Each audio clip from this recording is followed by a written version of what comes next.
What's going on, everyone? You're welcome once again to dbt channel.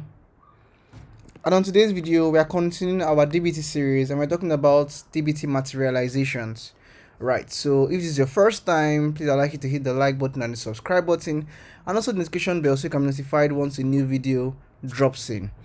Alright, so what are dbt materialization? Yeah, and this is your first time, you can check the dbt playlist in the link above and link in the description below as well. Okay, so materializations are strategies for persisting dbt models to a data warehouse. In other words, materializations are strategies for creating your dbt models in the warehouse. There are four types of materializations built in dbt, right? We have table, we have view, we have incremental, and then we have ephemeral, right? So we're going to look at how we can configure materializations for our data models, because there are some models you want to be views, there are others you want to be tables, others incrementals or ephemeral as it may apply to your business case. Okay, so by default dbt models are materialized as views, right, by default, and models can be configured with different materialization by supplying the materialized configuration parameter as shown below. So we have in our dbt underscore project.yml file, we have a project name, version, config version as usual, and then in this our models block, we have our models. You put name of your project, my project, and then the folders or files in your models folder that you want to materialize a certain way. So you can see this tree graph here. You have from your models, you have CSVS, and then you have events. So everything under event, every file in the event folder is materialized as a table, and every file in the CSVS folder is materialized as a view. So if we come to our test project, so you can see here we have my new project and everything. If we come down here, we have models, my new project. So I have said that everything in the staging folder should materialize as a view, because remember dbt, one of dbt best practices is that you should start from a view, and your staging folder or your staging files are typically files that connect directly to your source, right? You have done some transformations on them, maybe change some column names or data types and stuff like that, and you don't want that data to totally replicate your data warehouse, since it's just the same thing as your original, right? So you just simply materialize it as a view, and that's just what I did here, right? You just use this materialized stuff with a plus in front and column a view, just like a JSON. And then I'm saying that everything in my mat folder right here should materialize as a table. So if you check our data warehouse, everything in my staging would be a view, everything in my maths would be a table. Okay, and another way you can also configure your materialization is using config blocks within your data files. So let me just copy this config block, and then let's go here. Let me see on my, because this empty nothing is here, so let's see customer. So I just add a config block here. This config block says I want to materialize this as a table, and that's really what I need right now. Do I have any distinct field? Okay, I have customer ID as a distinct field. So I'm just going to the customer ID. Right, and then I save,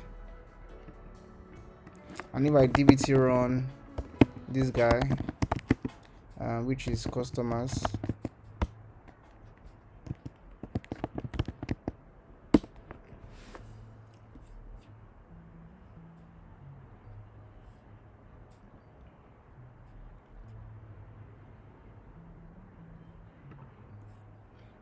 okay, yeah, so we see here that it creates as a table. So dbt does a create or replace table if already exists, right?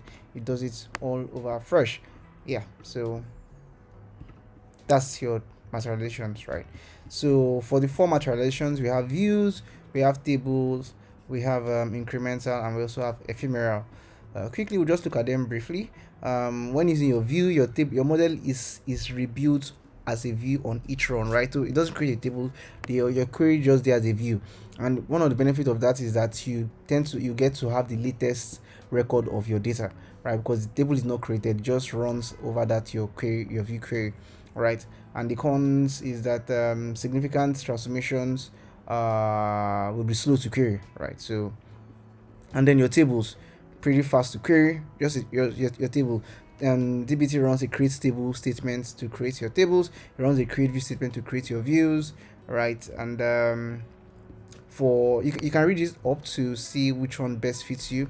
And then for incrementals, dbt would insert into your existing record. So typically, just like you're doing an incremental data ingestion, so for every transformation that happens, dbt adds from the latest records, right? Adds from the latest records, right? So we can check more on we'll talk about incremental models more in our next video. Yeah, and then ephemeral dbt does not create this directly into your database or data warehouse, right? Instead, dbt would interpolate the code from this model into dependent models as common table expressions, right? So you can still, the pros that you can still write reusable logic. Ephemeral models can help keep your data warehouse clean by reducing clutter, right? Because it's not going to create that stuff directly in your data warehouse. Just keep it as CTEs that upon every run it would come up. And the con is that you cannot directly select this model. So just the same way the way we can write a new query and reference this customer stuff, and reference using the ref function. We see ref customers. Yeah, we can't do that if we are doing the ephemeral, right? Because it doesn't really exist. And operations, example, macros via dbt run operations cannot reference ephemeral models, right? And overuse of ephemeral materializations would make queries harder to debug, right? So you can just check what's best fits your own business case. And then we have Python materialization. Since Python was brought into dbt, Python supports tables and incremental materializations for now.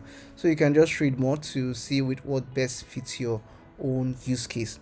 But the key thing is that to configure your materialization, you configure it from your dbt project, the YAML files, and then you follow your you target whichever folder or file you want it, on a folder level or on a file level. Well, that is okay. Or you can do your configuration within the files themselves. Now this particular configuration on the files overrides this configuration on this side, on this global configuration. Your specific configuration here overrides this configuration. So I have said staging, everything in my staging guy is view, everything in my math is a table, but now customers is my math. If I change this to a view, it overrides that guy. So all right, yeah, so that is that for this. I hope you got a thing or two out of this video. Don't forget to hit the like and subscribe button. All right, thanks again, and bye for now.